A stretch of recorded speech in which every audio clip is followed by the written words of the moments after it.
On February 24, 2023, security cameras at the Baduicaros prison in Sardinia, Italy, picked up something bizarre. A man was scaling down the wall of the prison using tied together bed sheets before slipping and falling to the ground, getting back up, and sprinting towards the jail courtyard doors. It was a well-planned escape, the man using a previously obtained key to open the doors and run to the vehicle of an accomplice nearby. He wasn't just any prisoner, however, he was Marco Raduano, the boss of a vicious gang in the tourist city of Vieste that had been involved in a slew of brutal homicides over the past 8 years.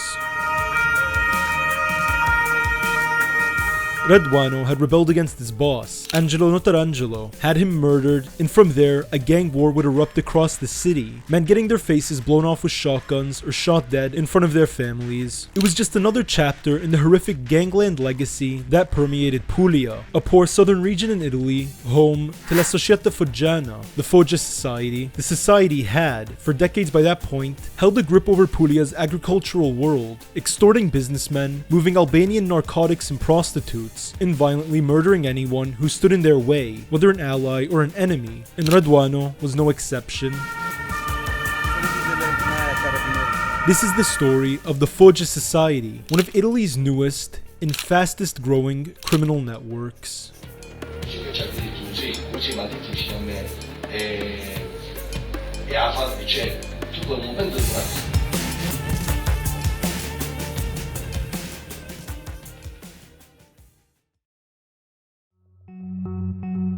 Pronto? Uè bastardo! Dica un pasticciò!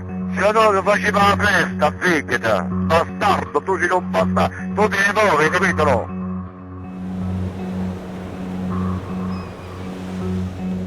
La Società Foggiana is defined as a loosely connected association of criminal clans and families in Apulia, a poor coastal region in southern Italy, who all work together to make money. For the longest time, the clans of Foggia were seen as warring shepherds by the media, farmers who fought among each other. However, in recent decades, police surveillance on the society has increased, leading to waves of law enforcement busts and operations all targeting the many clans of Foggia. The most powerful criminal clans in Foggia consist of the Moredi Pellegrino clan, the Trisciolio Principe clan, the Sinesi Frangavilla clan, the Bruno family, the Romito family, the Notarangelo clan based in Gargano, among a few others. La Società Foggiana makes their money from a number of very old-school criminal rackets, considered outdated in many parts of the world, but seen as a part of everyday society in Foggia, a reflection of the region. These include, of course, classic mafia extortion, namely of funeral homes, taxi services, and agriculture. Agricultural control is a large part of the Foggia Society's income, with farmers in the city of San Severo oftentimes waking up to see their equipment stolen, their trees chopped down, and their farms lit on fire if they rejected paying the mafia tax. Meanwhile, agricultural contracts are usually controlled and taken by the society. Operazione Grande Caro, a police investigation between 2013 and 2018 targeting the agricultural racket,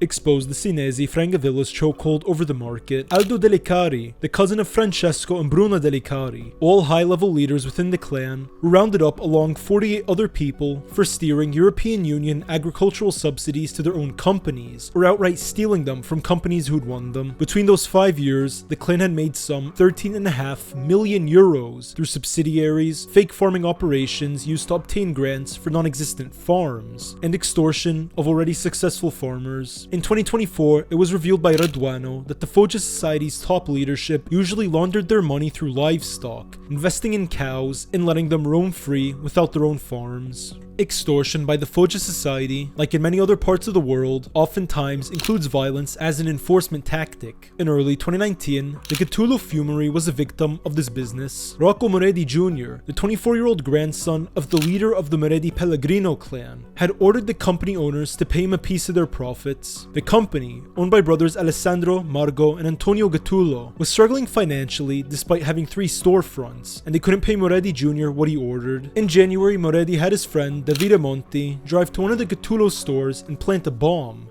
But Monty had gotten a friend who didn't know why he was there to drive him, and when the bomb detonated, the friend panicked and fled. Moredi and Monty were arrested in 2020 for the attack, giving them 4 years under Italy's harshest maximum security prison regime, known as 41 bis. In Gargano, the society usually makes their money from drug and weapons trafficking, alongside international Balkan gangs based in Albania, as well as pimping, gambling, and counterfeit reselling. However, like all gangs, the society upholds their rackets through violence and planned murders that oftentimes spiral into all-out warfare, wars that tend to last years and leave a trail of bodies in their wake.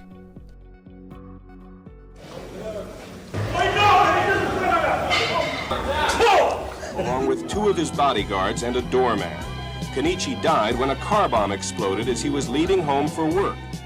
In the 1980s, Foggia was under attack by warring criminal clans. For the longest time, Foggia and its prisons were under the control of the Nuova Camorra Organizzata, a Camorra gang formed by Raffaele Cotolo. Cotolo, by 1980, 39 years old, was a Napoletani gangster who'd taken his first life at the age of just 18, getting a 24-year sentence at the prison Napoli Poggioreale. Behind bars, he learned from the Camorrista who controlled the prison how to become a true gangster, and soon enough was involved in the Camorra. In 1975, major Camorra boss Antonio Spavone was being held at Poggioreale. Cotolo challenged him to a knife fight, but Spavone dismissed him as being an aggressive young criminal. When murder charges were eventually dropped against Spavone and he got out, on April 29, 1976, Cotolo got Salvatore Zazza, the brother of Spavone's rival Michele Zazza, to shoot Spavone with intent to kill. Salvatore didn't quite get the mark, but he did mutilate Spavone's face with the blast, leading to the Camorrista fleeing to Chicago, where his brother owned a restaurant. Cotolo, as a result of the Spavone conflict, now had a reputation,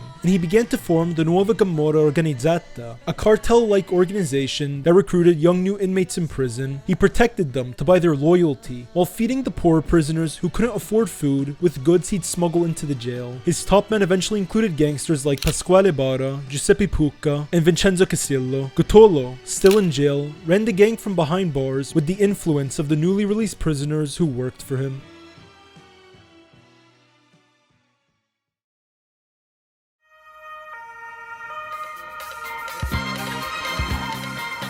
A lot of forces eventually rose to combat the NCO, including the Nuova Familia Cartel, led by Camorra leader Mario Fabricino, while another group that formed was the Sacra Corona Unita, founded in prison in the early 1980s by Giuseppe Rogoli. Rogoli was a bank robber and murderer from Foggia, formulating the gang on Christmas night 1981. He formulated ties with an 'ndrangheta boss named Umberto Bellocco in order to combat the Camorra's influence in Foggia, and he brought together some 15 gangs in the city. As Cotolo's empire began to fall apart, the Sacra Corona, known as the SCU, began to take over Foggia. However, it's not like Cotolo left Foggia on its own. Back in 1979, he'd held a meeting at the Hotel Florio in Foggia with major gangsters from Apulia to form the Nuova Camorra Pugliese, a branch of his cartel in Foggia. The Sacra Corona and the Nuova Camorra Pugliese were at each other's throats, while the gangsters in Foggia began to decide to go their own independent route and avoid control from other parts of Italy. Rival gangs began to fight over Foggia and for control of the Pugliese Camorra. The two leading clans were the Laviano clan, led by Giuseppe Laviano, and the Moredi clan, led by Giuseppe Ciliberti and Rocco Moredi.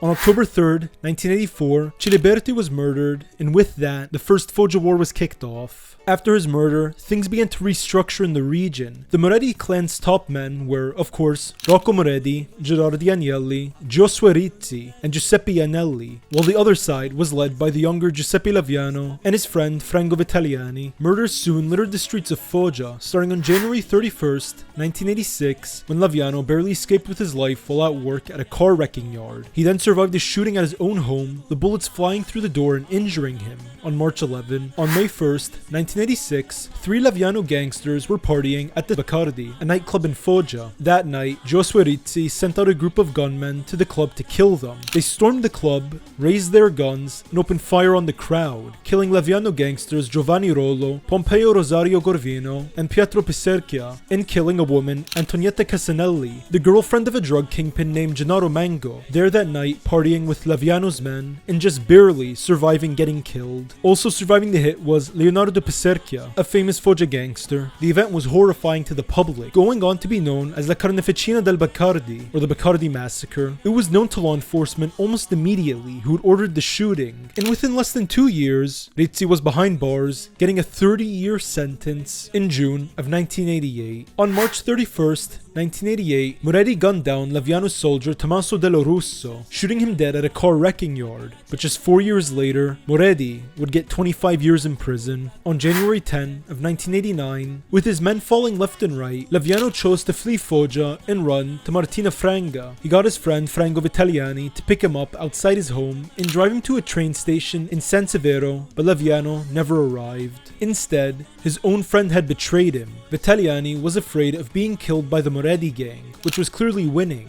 So he turned on Laviano and was ordered to drive him to his rivals instead of San Severo. However, Vitaliani knew that they would torture Laviano beyond recognition, so he instead shot his friend dead in his car and then handed his body off to his rivals. Vito Bruno Lanza, a member of the Bruno family and one of the men waiting to torture Laviano, then decapitated the body, taking dark photos of the head, then chopped the rest of it into pieces. He decided to keep a bone from Laviano's body as a sort of proud ornament. By 1990, the war was over, Laviano now gone, and Rizzi and Moretti were in jail, running Foggia's new underworld from behind bars. To kickstart their new reign, on June 10, 1990, Gerardi Agnelli was brutally murdered on Moretti's orders outside of a car dealership in Porta Manfredonia. That day, he'd been at the dealership when Vincenzo Antonio Pellegrino, wearing a wig and wielding 2 handguns, drove up on a motorcycle with Franco Vitaliani's brother Paolo. Paolo stayed on the bike while Pellegrino stormed the dealership, chasing Agnelli down and shooting him numerous times. Agnelli's death solidified Moretti's control, but it also allowed for the rise of Roberto Senesi, a major Foggia gangster aligned with the 'Ndrangheta, who was planning on rivaling Moretti.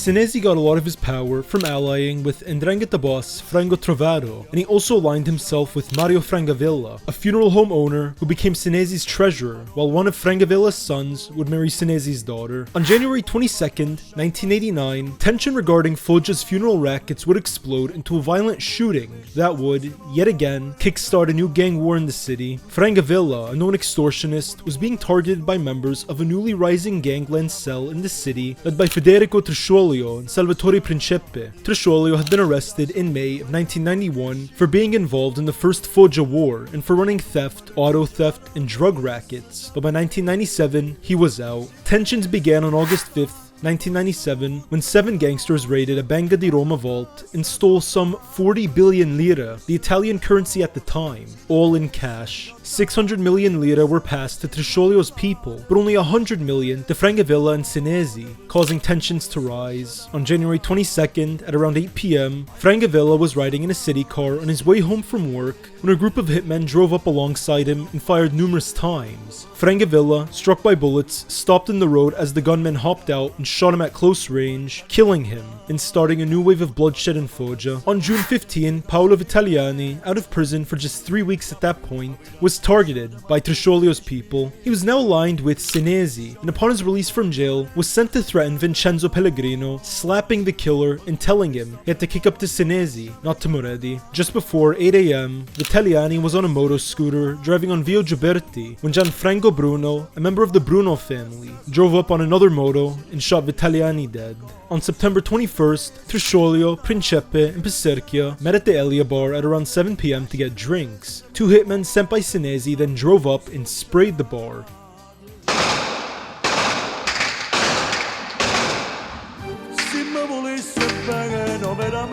Shooting a total of 40 bullets from an RPK gun. However, even with the insane gunfire, they missed. Trisciolio and Principe were grazed, while the hitmen instead killed an innocent 16-year-old man, Matteo Di Candia, there that day to celebrate a Catholic celebration named L'Onomastico. The hit was a violent failure, a 40-bullet mistake, and Piserchia became a subject of suspicion. Rumors began to spread that Piserchia had lured Trisciolio and Principe to the bar that night. but he didn't last much longer. A month later, on October 24, he was shot dead at 9 p.m. in front of his family, outside of an arcade he owned, and two theories emerged. It was either Moredi killing him for being involved in the hit against Trasciolo and Principe, or it was Senesi sending the hitmen to finish the job that they failed to do the first time. Things in Foggia only calmed down for a few years before exploding again, a new war taking place in early 2003 over the funeral rackets.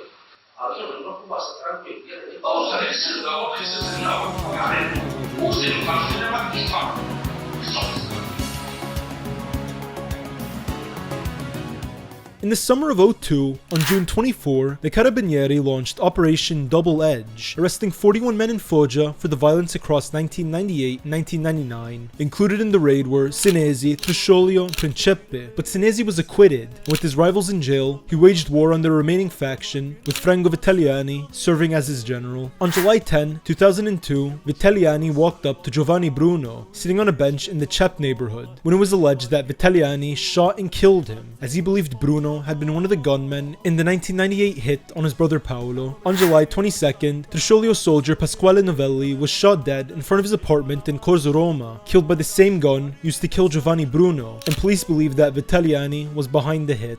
On October 22nd, Teodorico Casorio, another Trasciolo ally, was shot dead by Vitaliani at a bar, and on November 5th, Trasciolo ally Armando Leccetti was shot dead, again Vitaliani being the main suspect in the Cep neighborhood. On March 30, 2003, Franco Vitaliani was injured in an ambush attack by Trasciolo gunmen, and on April 1st, Antonello and Giuseppe Francavilla, members of the Francavilla family, attempted to kill Bruno family cousins Rodolfo and Gianfranco, but missed as the pair got away unharmed. Over the next few months, shootings plagued Foggia's underworld and its funeral world, but on May 21st, 2003, the Araba Fenice raids were launched against the Senesi Francavilla clan. Vitaliani named in the raids and getting 5 life sentences for his role in the 2002 murders. His ex-wife, shockingly enough, was one of the witnesses who turned against him and testified to the state before fleeing into Witsec.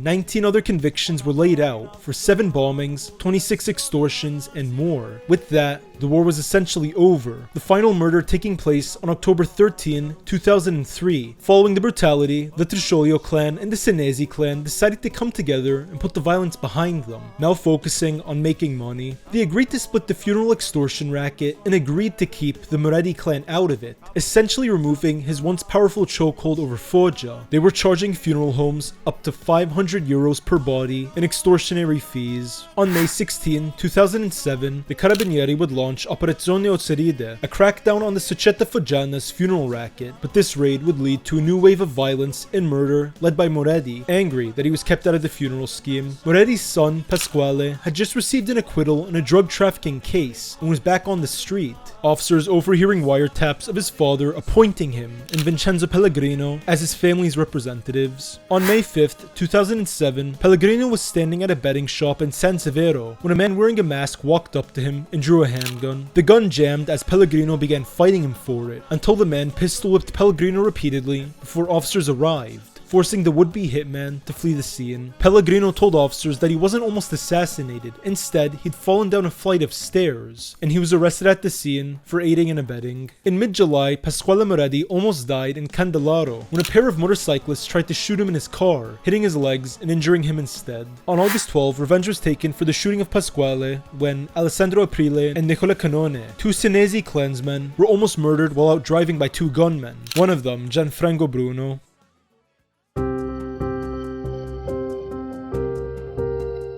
Officers eventually cracked down on the Foggia Society in order to quell the violence, in an operation known as Kronos White Snake, leading to 19 arrests between September of 2007 and June of 2008, charges stemming for 2 attempted murders and a series of drug trafficking charges against the Moredi clan.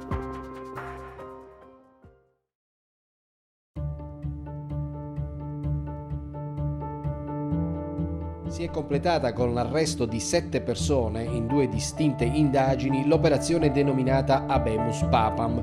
In carcere a Foggia sono finiti gli eredi del cosiddetto Papa di Foggia, Giosuè Rizzi, capo della mafia locale ucciso il 10 gennaio scorso.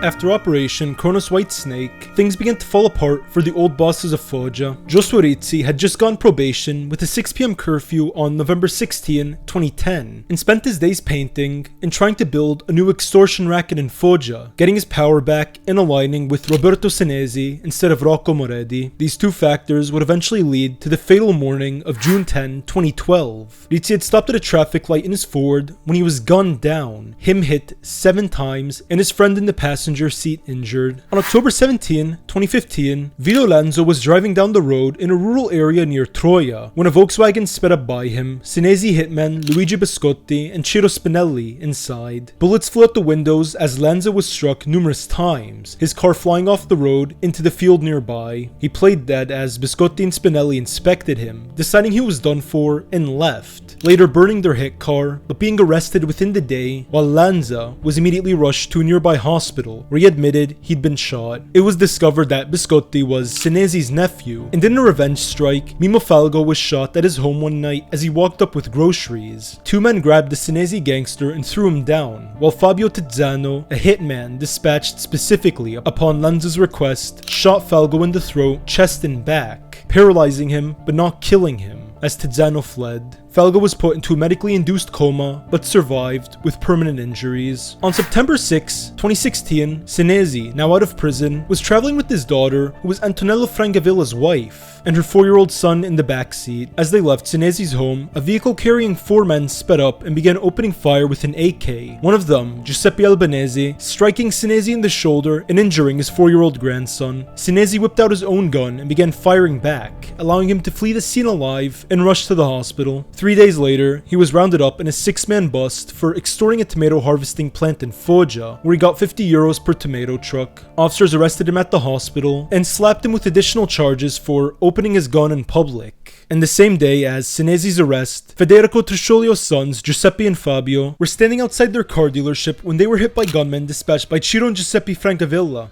but the brothers managed to escape with their lives.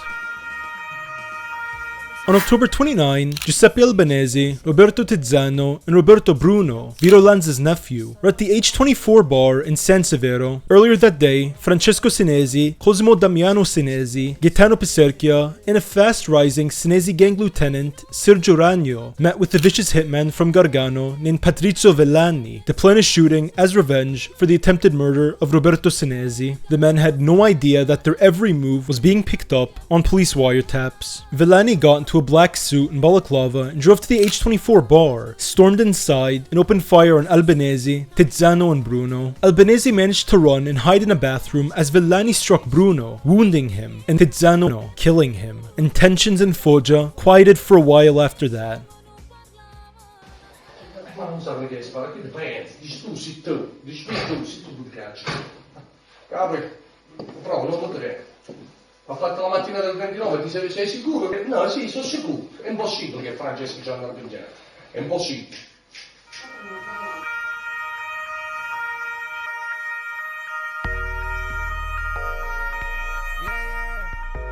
On November 26, 2018, the Carabinieri launched a raid on the Foggia Cartel, named Operazione Decimazzone, arresting 30 gangsters and exposing the structure of La Società Foggiana. Numerous businesses were exposed, the central focus being extortion. Police had caught numerous members of the society attempting to control the Foggia Football Club, forcing the team to sign contracts for mafia-affiliated players, whether they were good or not. Similar practices were carried out in regards to other local companies, while betting parlors were shaken down as well, even if they were owned by relatives of the actual gangland members. Roberto Senesi, Francesco Senesi, Cosimo Senesi, Rocco Moredi, Patrizio Villani, and Leonardo and Savino Lanza all received heavy prison sentences. In December of 2020, just 2 years after Decimazzone Bissa, a similar bust took place. A slew of gangsters were tried for extortion and for even bribing a city employee to get them lists of people who died every day in Foggia, so they'd know when to extort funeral homes. They were establishing an organized system within the society in which gangsters were paid fixed salaries, while money was set aside for the ones in prison. Of the men arrested were Federico Trisciolio, Pasquale Moretti. Trisciolio would pass away behind bars in October of 2022. In 2024, the Francavilla brothers Giuseppe and Ciro had been arrested after two of the gunmen in the Trisciolio brothers hit decided to turn state witnesses, and shockingly enough, this led to the Francavillas flipping as well, going undercover as police informants and turning against their family for a number of months. On November 28, 2024, Roberto Senesi and Sergio Ragno were arrested for the hit on Vito Lanza back in October of 2015, named for orchestrating and getting the weaponry in the hit.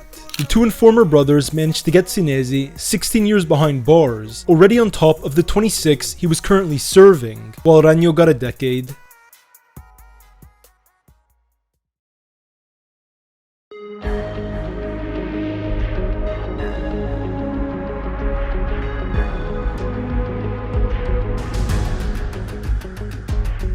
Legal problems among the warring clans of Foggia didn't mean the Società Foggiana was on a downturn. Over in Gargano, a region in Apulia under the jurisdiction of the Foggia province, violent interclan wars related to the society had been ongoing for decades. Between 2015 and 2018, a string of violent murders took place in Gargano focused around interclan warring related to Marco Raduano. Raduano, nicknamed Faccia d'Angelo, was a robber, drug dealer, and extortionist within the Notarangelo family, but eventually turned on the family, triggering an event known as the 2015 Faida del Gargano, a street war in the Gargano region of Viesta. In 2014, Angelo Notarangelo, nicknamed Cintarid, was released from prison after being convicted of extortion, the leader of the clan. He was Raduano's first target. On January 26, 2015, as he was sitting in his Toyota on a coastal road near Viesta, parked on the side of the road, hitmen ambushed him with an AK and sprayed him numerous times, killing him with 2 shots as he tried to escape his car.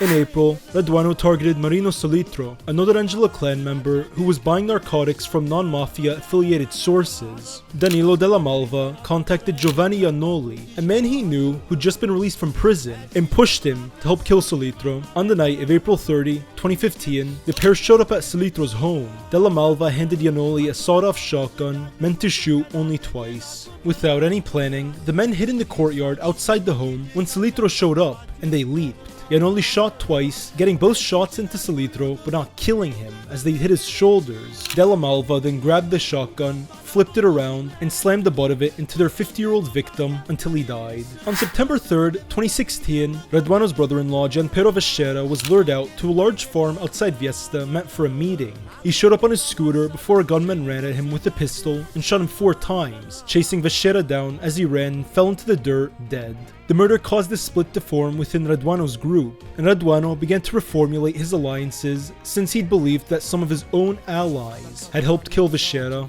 One member of the Raduano clan, Omar Trotta, a restaurateur, split off and joined up with Gerlamo Perna, another Raduano loyalist who split off to form his own clan. Giovanni Iannoli clicked up with them as well. Raduano, currently in prison, was unable to stop the split, but he could get the ball rolling to kill those who turned against him. He would come into contact with Orazio Lucio Coda, another prisoner, and began to trust him enough to get him into his clan. After getting out of prison, Coda was instructed by Raduano to reformulate the gang with Della Malva to make up for the split that had taken place. Coda was then given the responsibility of running the marijuana business in his entire city. On January 26, 2017, drug dealer Vincenzo Vescera, not related to Gianpiero, was murdered, gunned down by his home by Notarangelo's men as he returned home that night.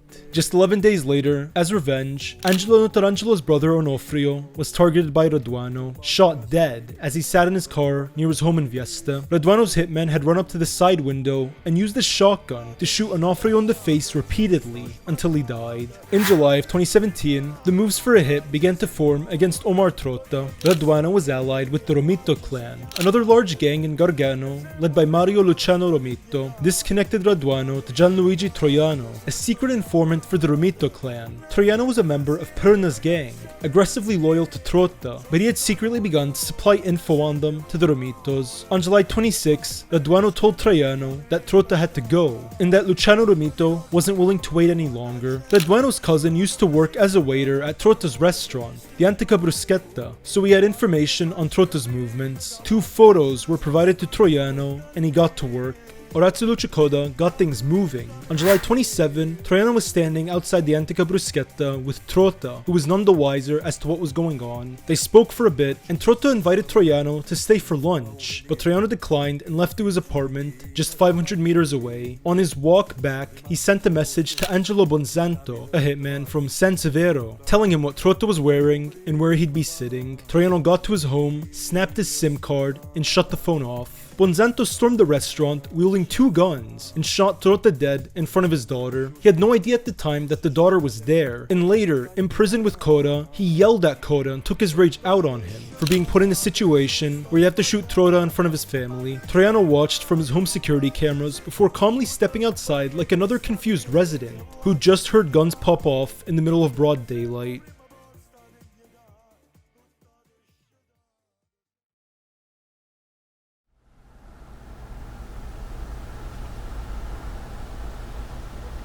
On the morning of August 10, 2017, Mario Luciano Ramido and his brother-in-law were driving in a rural area near San Marco in Lamis when a car sped up by them and the hit car opened fire on Ramito. Ramito and his brother-in-law died as the hitmen were about to flee before spotting 2 farmers, Luigi Luciani and his brother Aurelio, standing in the field nearby watching the crime unfold. The hitmen chased the civilians down, gunning them right in the field and killing them. On March 21st, 2018, Raduano almost suffered his own murder when 2 cousins had a falling out with him and tried to kill him. It started with Giovanni Iannoli, who Raduano commanded to go to work and to stop working as a gangster in Gargano, which angered Iannoli. Iannoli approached his cousin Claudio, which got Raduano's people nervous. It was suspected that the Iannoli cousins were planning to kill Raduano, and when word of this got to Iannoli, he decided to strike first. That day, at around 8 p.m, Giovanni and Claudio got Raduano, then out on parole, surprising him with an ambush and spraying with AKs that were busted and managed to misfire almost every single shot. Raduano fell, suffering from superficial injuries as his would-be killers fled,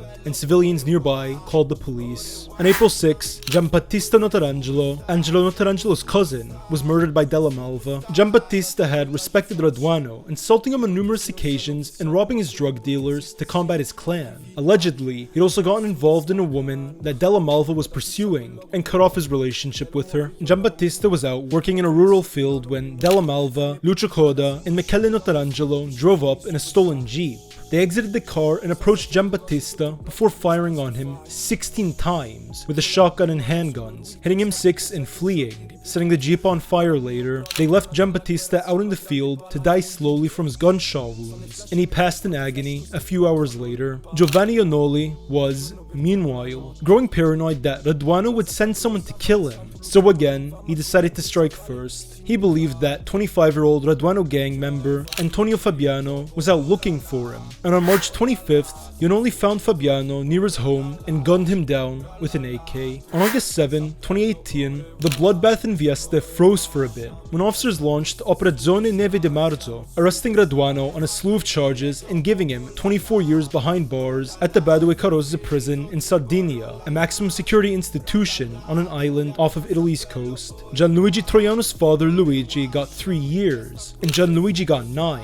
But he was already on the run. On April 26, 2019, Raduano had his men ambush and murder Girolamo Perna, gunning him down with a 12-gauge shotgun outside of his home. The clans of Vieste were still active, and still at each other's throats, with another recorded hit in August of 2022, when 2 Notarangelo family members were shot in a car but survived. Meanwhile, Troiano was gone, Perna was dead, and Raduano was in prison, where he was gonna sit until 2042. That was, until he decided to escape.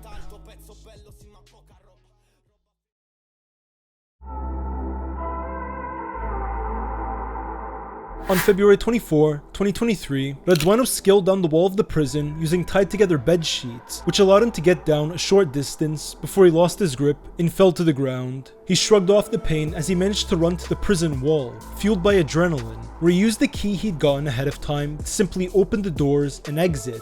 He ran to a car where another gangster was waiting to pick him up. Guards at the prison had no idea that he'd even escaped, despite the entire thing being captured on security cameras. for over 2 hours until they finally realized. Raduano stayed on the run for almost a year, hiding out in Corsica, France under a false identity. There he began a new life for himself, living somewhat frugally to not attract attention, but still going out in public, getting a girlfriend, and trying his best to blend in. On February 1st, 2024, French authorities finally locked in on Raduano's location and arrested him at a restaurant in Corsica where he was dining with his girlfriend. He was arrested without resistance and swiftly extradited to Italy, while 2 days later, Gianluigi Troiano was caught in Granada, Spain, and also extradited. In March of 2024, the men both agreed to become state's witnesses, detailing long lists of crimes, murders, and hit jobs that eventually led to the collapse of the Raduano cell, with Della Malva, Lucio Coda, and Giovanni Iannoli also becoming testifying witnesses.